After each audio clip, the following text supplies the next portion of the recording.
Balma Kolasoft TV la jaba bisimila kokura tuguni bi ni sonjalen no kadaka mina video kura ke ka yira lo ko balontana tan ku yere wolola fantala nga bi an fleurom na ko jien fen be bolo donc an me fego de la saw kloma ko bibina ni mo ko folen begera balontan amasiri belebele mu ye jien yere marqué nga ku bebe nyogon soro fengela notamment ku ka demsena gelela kosobe kadaka ku yake fantaya konnala wo yake yorola yoro mina soro violence ku nga boy wa feno yake jamanana ni jamana nama fo mo ko voie de développement asof na mo taneta ko fo nyana bidong na video jari ibi abonné nga chaîne YouTube la ka cloche de notification activée wala sa nga video na ta kana feko na nga video jari ba like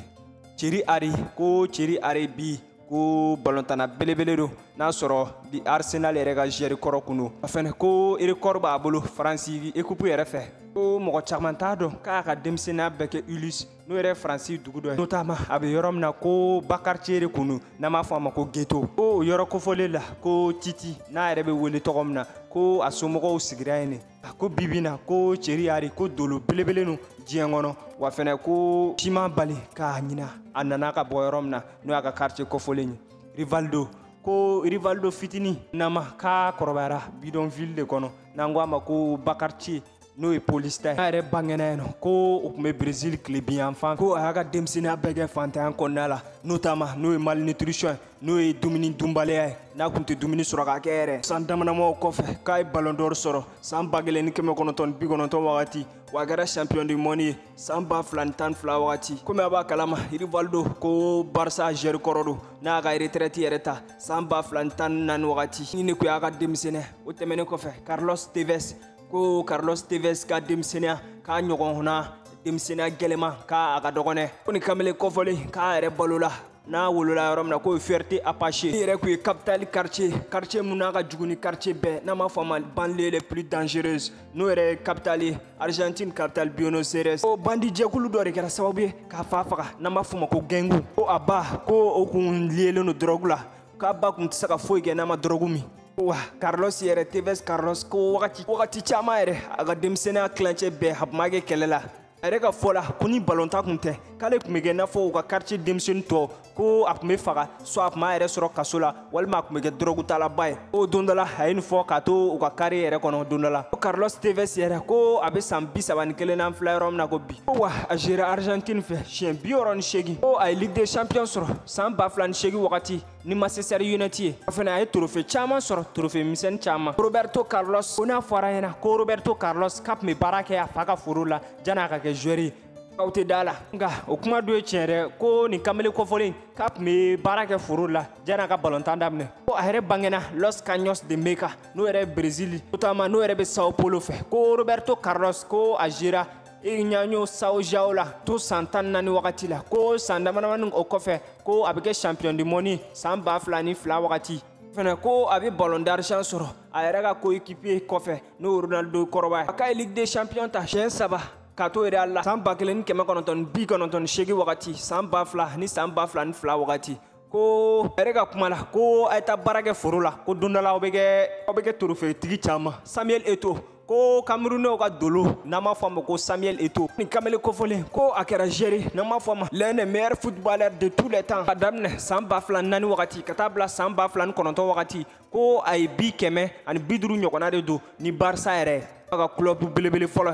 samba flantan wakati ka gera Inter Milan fe wa kera geri kele geri mu yere ka triple flag notamment wa championnat wa coupe nationale en Ligue des Champions o Samuel Eto'o ere na shibe sambi sabanana ka bangena douala no Cameroun capitale o abangena famille yere ko sebere tuye na soro den woro de kumeno ko akabi folo ay mundo ko aya bedo ngato asena ngolula wa fena me balom tan mana fara le nyogon akasiri ka ke kele ko ore ku ya ka balon Christian Assou ko gane wa Jeremy na re to ko Christian Assou ko aya ka demsena bege jifere la akara capital no e Ghana capital wala sa biere aka ke balontana belebele ko aya ka contrat folosi ka to Porto la ka to santan konontona no e regara utukalo samba flantan ngelen wakati sanani o kofe agera burni mutla ale rebeji attaquant postula ko samba flantan fla wakati tabla don folomna agera Ghana fe ko bebe chien bisabani konontoma Ronaldo ko abe songa sikaska ka foko Cristiano Ronaldo nga ko Cristiano Ronaldo te nga Brésilien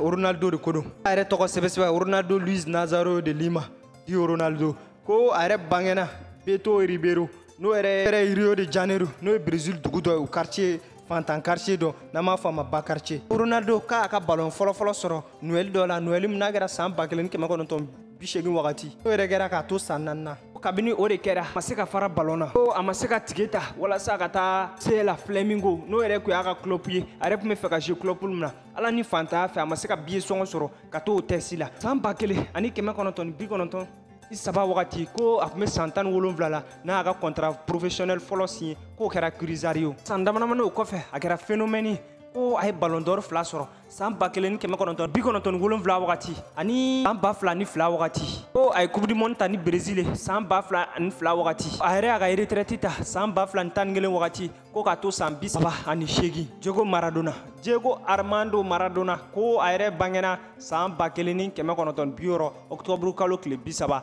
Lanús yɛrɛ quartier fitini Buenos Aires n'o ye Argentine yɛrɛ capitale ye ala ni fantanya yɛrɛ ko a n'a a dɔgɔnin 7 ko le tun bɛ si so kelen kɔnɔ a n'a dɔgɔmuso ko a yɛrɛ ma sɔn école ma ko fɛn min ka d'ale ye dɔrɔn k'o ye balontan de a to san 11 wagati ko a jira Argentine junior fɛ ko journaliste y'a remarqué k'u ye interview dɔ kɛ a yɛrɛ ka fɔ la ko sogo 2 de tun b'ale la ko ka jouer ni coupe du monde Argentine fɛ wa ka tila k'a ta fɛnɛ k'a ka sogo kɔfɛlen ninnu réalisera dɛ ko yɛrɛ kɛra san 1986 wagati ka san 14 tɛmɛnen kɔfɛ Pele ko ka entraînement kɛ susɛti ko fale papier tɔmɔtɔmɔninw na ko o bɛ mɔgɔ dɛmɛ dɛ Roi Pele yɛrɛ ka fɔ la ni Roi Pele min yɛrɛ ye 589 don a ka ballontan daminɛ n'a laban cɛ n'o yɛrɛ daminɛna san 1957 ka taa bila san 1971 wa an ma ɲina a ye coupe du monde ta ni Brésil n'o yɛrɛ ye coupe du monde 3 ko san 1958 wagati san 1962 wagati ani san 1970 an m'a fɔ an ɲɛna fana ko Roi Pele a ka denmisɛnniya bɛɛ kɛ fantanya la notamment a yɛrɛ tun bɛ serveur kɛ restaurant na walasa k'a ka denbaya dɛmɛ a yɛrɛ kɛra champion du monde notamment ka coupe du monde ta depuis a ka denmisɛnniya wagati n'an b'a fɔ a ma adolescence wa k'a kɛra meilleur joueur de tous les temps Zlatan Ibrahimovic ko Zlatan Ibrahimovic yɛrɛ k'a bolola